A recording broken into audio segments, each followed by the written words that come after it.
എല്ലാവർക്കും നമസ്കാരം. എല്ലാവരും എന്ത് പറയുന്നു? സുഖമായും സന്തോഷമായും സേഫായിട്ട് ഇരിക്കുന്നല്ലോ. ഇന്ന് ഞാൻ വന്നതൊരു ഹെൽത്തി ആയിട്ടുള്ളൊരു ഐറ്റം കൊണ്ട് തന്നെയാണ് കേട്ടോ. നമുക്ക് പൊതുവെ വറുത്തതും പൊരിച്ചതുമായിട്ടുള്ള ഐറ്റംസൊക്കെ ഭയങ്കര ഇഷ്ടമായിരിക്കില്ലേ? എന്നാൽ വറുത്തത് കഴിക്കാം, പക്ഷെ ഒരു തുള്ളി പോലും എണ്ണയില്ലാതെ വറുത്തിട്ടുള്ള ഐറ്റംസ് കഴിക്കുകയാണെങ്കിലോ എയർ ഫ്രയർ ഒന്നല്ല കേട്ടോ. ഇത് വളരെ പെട്ടെന്ന് നമുക്ക് തയ്യാറാക്കാം. ഇത് കണ്ടോ, ഞാൻ അങ്ങനെ വറുത്തതാണ് ഇതെല്ലാം. ഇത് നമ്മുടെ പാനിപ്പൂരിയുടെ പൂരിയാണ് കേട്ടോ. ഇത് കണ്ടോ, പാനിപ്പൂരിയുടെ പൂരി, നമ്മുടെ ഫ്രൈംസ് കണ്ടോ. ഇതെല്ലാം വറുത്തത് ഞാൻ ഒരു തരി പോലും എണ്ണയില്ലാതെ തന്നെ കേട്ടോ. ഇത് കണ്ടോ, ഒരു തരി പോലും എണ്ണയില്ല, നല്ല ഈസിയായിട്ട്. എയർ ഫ്രയറും ഒന്നും വേണ്ട. അപ്പം അതെങ്ങനെയാണെന്ന് നോക്കാം. എണ്ണയില്ലാതെ വറുക്കാനായിട്ട് ആദ്യം വെക്കേണ്ടത് നല്ല അടിക്കാനുള്ള ഒരു ചീനച്ചട്ടിയോ എന്തെങ്കിലും പാത്രമാണ്. അതിലേക്ക് നമുക്ക് നന്നായി കഴുകി വൃത്തിയാക്കിയിട്ടുള്ള മണലാണ് ഞാൻ ഇട്ട് കൊടുക്കുന്നത് കേട്ടോ. ഇത് ഞാൻ ഇവിടുന്ന് ഡെസേർട്ടിൽ നിന്ന് എടുത്തതായിരുന്നു. അതിനെ നന്നായി കഴുകി വൃത്തിയാക്കി ഞാൻ വെയിലത്തിട്ട് ഉണക്കിയതാണ് കേട്ടോ. അതുകൊണ്ട് തന്നെ ഇതിൽ യാതൊരു വിധത്തിലുള്ള കേടോ ഒന്നും തന്നെ ഇതിലില്ല. ഇനി ഈ മണൽ നന്നായിട്ട് അങ്ങോട്ട് ചൂടാവണം കേട്ടോ. ഒരു 5 മിനിറ്റ് ഹൈ ഫ്ലെയിമിൽ തന്നെ ഇരുന്നോട്ടെ. നമുക്കതിനെ ഒന്ന് ജസ്റ്റ് ഒന്ന് ഇളക്കി കൊടുക്കാം. ഇത് ഇങ്ങനെ ഒരു പ്രാവശ്യമല്ല കേട്ടോ, എത്ര പ്രാവശ്യം വേണമെങ്കിലും ഈ മണൽ നമുക്ക് ഉപയോഗിക്കാം. നാട്ടിലിപ്പോൾ മഴ പുഴവക്കത്തൊന്നും ഒക്കെ കിട്ടുന്നതാണെങ്കിലും ഏതാണെങ്കിലും കഴുകി നീറ്റാക്കി എടുത്തിട്ടുള്ള മണൽ നമുക്ക് ഇതേമാതിരി നന്നായി ചൂടായി വന്നിട്ടുണ്ട്. ഇപ്പം നമ്മുടെ മണൽ അതിലേക്ക് ഞാനിതാ ഇങ്ങനെയുള്ള ഫ്രൈംസിനെ ഒന്നിട്ടിടും. ഇത് പൊട്ടറ്റോ പപ്പടമാണ് കേട്ടോ. ഇത് നമ്മുടെ മില്ലിൽ നിന്ന് വാങ്ങിക്കാൻ കിട്ടിയ പൊട്ടറ്റോ പപ്പടമാണ് ഇത്. അപ്പോൾ ഇതിനെയാണ് ആദ്യം ഞാൻ വറുത്ത് നോക്കുന്നത്.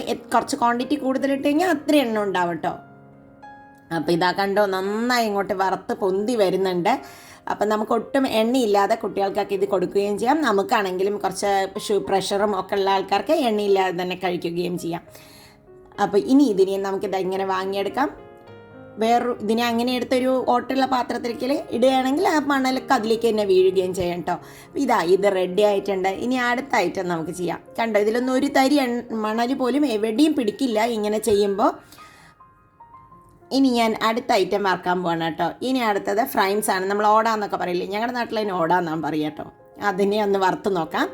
അതിനെയും ഇതേമാതിരി തന്നെ ഒരു 2-3 മിനിറ്റ് കൊണ്ട് തന്നെ അത് നന്നായി വരും കേട്ടോ. അതിനെ ജസ്റ്റ് ഒന്ന് ഇളക്കി മണലിൻ്റെ ഉള്ളിലേക്ക് അത് ഇറങ്ങുന്നിടത്തോളം ആ മണലിൻ്റെ ചൂട് കൊണ്ടാവും. മണലിന് പകരം ഉപ്പ് ഉപയോഗിക്കാം എന്നൊക്കെ ചില വീഡിയോസൊക്കെ ഞാൻ മുമ്പ് കണ്ട് ട്രൈ ചെയ്തിരുന്നു. ഒരിക്കലും ഉപ്പ് ഉപയോഗിച്ചിട്ട് ഈ പരിപാടി ട്രൈ ചെയ്യരുത് കേട്ടോ. ഉപ്പ് കടിച്ചിട്ട് നമുക്ക് ഈ ഫുഡ് കഴിക്കാൻ പറ്റില്ല. പ്രഷർ ഇല്ലാത്തവർക്ക് വേറെ പ്രഷർ വരാൻ വേറെ ഒന്നും വേണ്ട. അപ്പോൾ ഇതാ ഞാനിത് വാങ്ങിയെടുത്തിട്ടുണ്ട്. അങ്ങനെ നമ്മുടെ അടിപൊളി ഫ്രൈംസും റെഡിയായി വന്നിട്ടുണ്ട് കേട്ടോ. ഇതിനെ ഇങ്ങനെ എടുക്കുന്നതിന് പകരം നേരെ കോരി ഒരു പാത്രത്തേക്ക്, ഓട്ടുള്ള പാത്രത്തേക്ക് ഇടാം. ഇനി അടുത്തത് ഇതാണ് ഡ്രൈ ആയിട്ടുള്ള പാനിപ്പൂരിയുടെ പൂരിയാണ് കേട്ടോ. ഇതിവിടെ മില്ലിൽ വാങ്ങിക്കാൻ കിട്ടും. അപ്പോൾ നമുക്ക് ആവശ്യമുള്ള സമയത്ത് പാനിപ്പൂരി ഉണ്ടാക്കേണ്ട സമയത്ത് ജസ്റ്റ് എണ്ണയിലിട്ട് വറുത്താൽ മതി.